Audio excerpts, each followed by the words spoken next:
क्या आपके साथ भी ऐसा होता है? जब कोई प्रॉब्लम आती है आप एकदम निराश हो जाते हो, कोई रास्ता नहीं मिलता उस प्रॉब्लम को लेकर, आप हस्बैंड वाइफ झगड़ा कर लेते हैं, बच्चों पर सारा गुस्सा निकाल लेते हैं, इससे आपकी लाइफ बहुत डिस्टर्ब हो जाती है।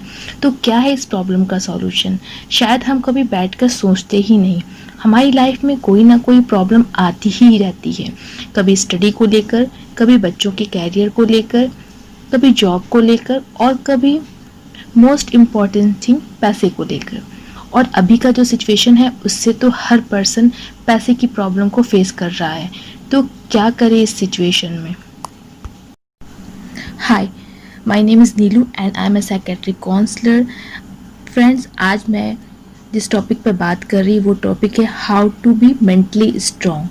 अगर हम मेंटली स्ट्रॉन्ग हो जाएं तो लाइफ के हर सिचुएशन को बहुत आसानी से फेस कर सकते हैं। मेंटली स्ट्रॉन्ग का मतलब ये नहीं है कि आप पढ़ने में तेज़ हो या आपका इंटेलिजेंट लेवल हाई हो।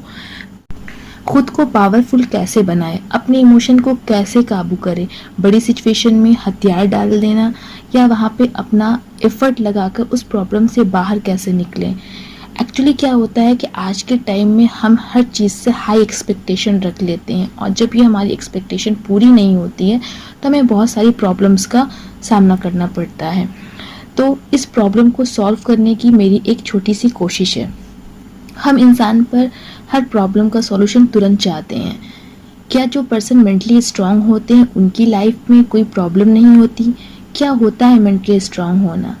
मैं उन लोगों को मेंटली स्ट्रांग नहीं कहूँगी जिनका इंटेलिजेंस लेवल आए हाई है, यानी कि जिनकी बुद्धि काफ़ी तेज़ है, वो एक अलग चीज़ होती है। और मेंटली स्ट्रांग होना एक अलग बात होती है।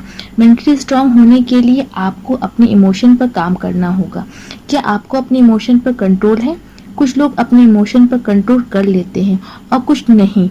तो क्या इसका ये मतलब है कि जो इमोशन पर कंट्रोल कर लेते हैं वो स्ट्रांग है और जो बिल्कुल नहीं कर पाते हैं तो क्या वो वीक है? मान लीजिए कि फैमिली में किसी के फादर की डेथ हो गई, तो वो पर्सन वहाँ पर इमोशनली स्ट्रांग हो पाएगा? बिल्कुल भी नहीं। या बिजनेस में लॉस हो जाए तो वहाँ भी स्ट्रांग हो पाना पॉसिबल नहीं। मैं आपको लाइफ का फैक्ट बता रही हूँ।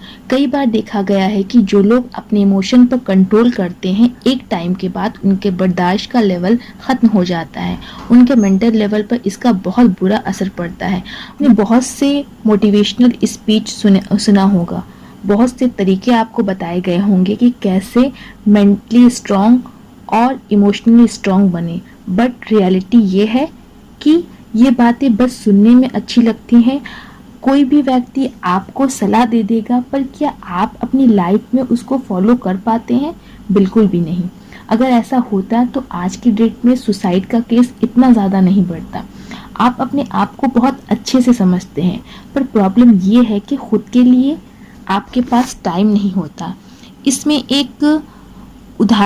मैं एक उदाहरण के द्वारा आपको ऐसे बता सकती हूँ कि एक छोटे बच्चे को जब इंजेक्शन दिया जाता है तो उसे वो काफ़ी दर्द होता है।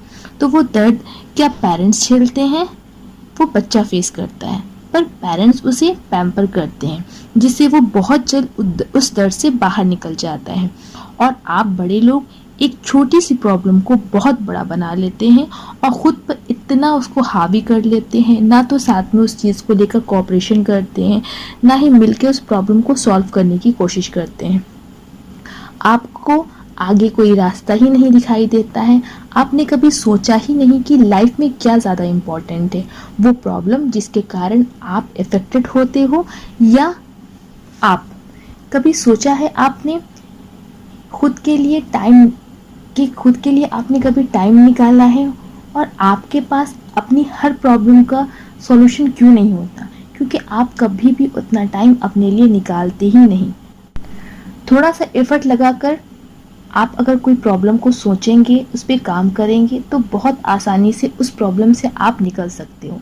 आपको कोई प्रॉब्लम है, लेकिन अगर आपने उसमें सोचा नहीं, कुछ एफर्ट नहीं लगाया, बस आप चाह रहे हैं कि कोई मैजिक हो जाए और वो प्रॉब्लम आपकी सॉल्व हो जाए, तो ऐसा नहीं होता है। आपको उस प्रॉब्लम से खुद निकलना होता है और ख़ुद ही फाइट करना होता है। फाइट करने का मतलब ये नहीं है कि आप किसी से बैठ के आर्ग्यूमेंट करें या उसको लेकर आप काफ़ी टेंस हो जाएं। मेंटली स्ट्रांग होने का मतलब ये होता है कि अगर आपकी लाइफ में कोई प्रॉब्लम आ रही है तो आप उसे शांत दिमाग से हैंडल करें, ठीक है। तुरंत ही उस पर रिएक्शन ना दें, तुरंत ही एग्रेसिव नहीं हो जाए। जैसे मैं एक छोटी सी चीज़ बता दूं कि आज के टाइम में जो पैसे की प्रॉब्लम हो रही है, बहुत सारे लोगों का काम बंद हो गया है, वो काम नहीं मिल रहा है उनको, बट उन्हें उसका रास्ता सोचना पड़ेगा या उस टाइम का वेट करना पड़ेगा। अगर वो उसके ऑप्शंस को नहीं सोच रहे, उसके रास्ते को नहीं सोच रहे हैं, बस बैठ के उसके नेगेटिव पॉइंट को सोच रहे हैं और पॉजिटिव की तरफ वो सोच ही नहीं रहे हैं और देख भी नहीं रहे हैं, तो उससे क्या होगा कि क्या वो मेंटली स्ट्रांग होंगे? नहीं, बहुत डिस्टर्ब हो जाएंगे। उससे उनमें निगेटिव थिंकिंग इतनी ज़्यादा आ जाएगी कि वो उससे बाहर निकल ही नहीं पाएंगे। मैं एक साइकेट्रिक काउंसलर हूँ और मेरा काम आपको एक सही रास्ता दिखाना है। जैसा कि मैंने अपने इस टॉपिक में मेंटली स्ट्रांग की बात की है, और आप सोचोगे कि सिर्फ मेंटली स्ट्रांग बोलने से हम कैसे मेंटली स्ट्रांग हो सकते हैं। देखिए, जैसे कि आज का अभी जो मेन प्रॉब्लम चल रहा है, पैसे का प्रॉब्लम, चाहे मिडिल फैमिली हो चाहे गरीब परिवार के लोग हों, उनका सारा काम धंधा बंद हो गया है, जिसकी वजह से वो बहुत हद तक डिप्रेशन में चले गए हैं। उन्हें समझ नहीं आ रहा कि वो अपने डेली लाइफ को कैसे हैंडल करें। अब उसकी वजह से उनके अंदर बहुत ज़्यादा निगेटिव थिंकिंग आती जा रही है। अब देखिए, एक तरफ लाइफ का सवाल है और दूसरी तरफ फ्यूचर का। कहने का मतलब ये है कि इस वायरस की वजह से लोगों की डेथ भी बहुत ज़्यादा हो रही है और लोगों का काम धंधा भी बंद हो गया है, जिसकी वजह से बहुत सारे लोग सुसाइड तक कर रहे हैं। और आप आए दिन पेपर में चीज़ों को पढ़ रहे होंगे, बट सॉल्यूशन या कोई रास्ता आपको नहीं मिलता है और आप थक हार के बस सोचते रहते हो, निगेटिव थिंकिंग बनाते रहते हो। ठीक है, इस सिचुएशन से अभी बाहर निकलना पॉसिबल नहीं है, बट आप क्या कर सकते हो यहाँ पे? आप आने वाले टाइम के लिए एक प्लानिंग बना सकते हो कि जब ये सारे सिचुएशन नॉर्मल हो जाएंगे तो हम अपना काम कैसे स्टार्ट करेंगे, कहाँ कहाँ पे हमें काम करना है, कहाँ कहाँ पे वर्क करना है, इसकी आप प्लानिंग कर सकते हैं। देखिए, जब तक आप ज़िंदा रहोगे तभी आप कोई चीज़ के लिए फ़ाइट कर सकते हो। अगर आप अभी इतना ज़्यादा टेंशन ले लोगे तो माइंड के भी सोचने समझने की ताकत धीरे धीरे कम हो जाती है। जिस तरीके से आप खाना खाते हो और हद से ज़्यादा आप खाना खा लेते हो तो क्या होता है? वोमिटिंग हो जाता है, पेट में दर्द होता है। ठीक उसी तरीके से आप जब किसी एक बात को हद से ज़्यादा सोच लेते हो तो उसका असर दिमाग पर पड़ता है और उससे आपका बॉडी इफेक्टेड होता है।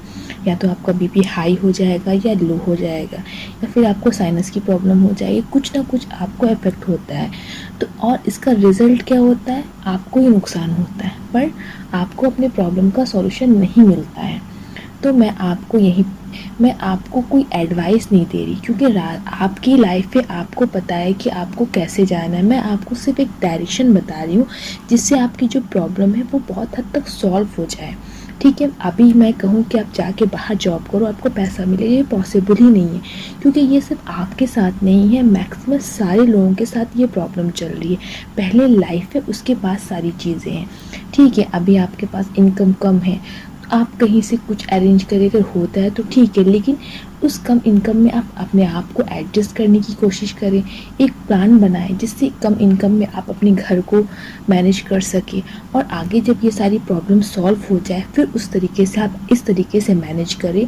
जहाँ आपकी जॉब है या फिर आपको जहाँ जॉब करना है, वो प्लानिंग आप बना के रख सकते हैं, क्योंकि आप अभी फ्री हो, रिलैक्स मोड में कर सकते हो। बट उसको अगर आप नहीं सोचोगे और ऐसे ही बेकार बैठे रहोगे तो आपके दिमाग में 10 तरह की सोच आएगी और ज़्यादातर सोच आपकी निगेटिव होगी, क्योंकि आए दिन आप पेपर में किसी न किसी की डेथ की खबर सुन रहे हो, क्योंकि वायरस की वजह से जा रहा है, कोई सही इलाज की वजह से नहीं जा से उसकी डेथ हो रही है, सही काम नहीं मिल रहा है, तो उसके वजह से आपका स्ट्रेस लेवल बहुत हाई हो गया। ऐसा नहीं है कि सिर्फ आपका हुआ है, मैक्सिमम इंडिया क्या बाहर के कंट्री के लोगों की यही हालत है। तो इसका मतलब ये नहीं है ना कि इस सिचुएशन में आप हाथ पैर डाल के बैठ जाओ। जब तक लाइफ है तब तक इंसान को फाइट करना होता है। आपने एक चूटी की भी कहानी सुनी होगी, वो 10 बार चढ़ती है, 10 बार गिरती है, लेकिन कभी वो पीछे नहीं हटती। है तो बहुत छोटी सी और मामूली बात, लेकिन अगर आप इसी गहराई से सोचोगे तो बहुत बड़ी बात है। और शायद अभी आपको कोई भी मैं मोटिवेशनल स्पीच दूँ या आप सुनो तो वो आप पर इफ़ेक्ट नहीं करेगा, क्योंकि रियल लाइफ और में बहुत फ़र्क हो जाता है, क्योंकि जब हमें अपने ऊपर चीज़ें अप्लाई करनी होती है ना, तो उसको कर पाना इतना आसान नहीं होता। हाँ, मेरा एक छोटा-सा प्रयास है आपके लिए कि मैं आपको डायरेक्शन बताऊँ और आप अपना एफ़र्ट लगा के, आप अगर हस्बैंड वाइफ़ हो तो दोनों मिलके कोऑपरेशन के साथ, सुलझ के, ना कि झगड़ा करके या ना बच्चों पे चिल्ला के या किसी बात को आर्ग्यूमेंट करके वो चीज़ें करें। आपको एक अच्छा टाइम मिला है, क्वालिटी टाइम मिला है अपने बच्चों के साथ रहने का, अपने हस्बैंड वाइफ के साथ रहने का। उस क्वालिटी टाइम को आप इंजॉय करो, उससे बहुत कुछ आपको सीखने मिलेगा। लेकिन क्या होता है ना कि अच्छी चीज़ें हम नहीं देखते, हम सिर्फ बुरी चीज़ों की तरफ ज़्यादा ध्यान देते हैं। आई होप कि आपको मेरा वीडियो पसंद आया होगा, और हो सकता है शायद आपको कि मेरे इस वीडियो से कुछ हेल्प हो। अगर आपको मेरा वीडियो पसंद आए और अगर चाहते हैं कि मैं इसी तरह का वीडियो बनाऊं कुछ अच्छे टॉपिक्स पे, तो प्लीज़ आप मुझे कमेंट्स बॉक्स पे रिप्लाई कीजिएगा, और वीडियो पसंद आया तो शेयर कीजिएगा, ताकि बाकी लोगों को भी इससे कुछ हद तक हेल्प मिल जाए। Thank you.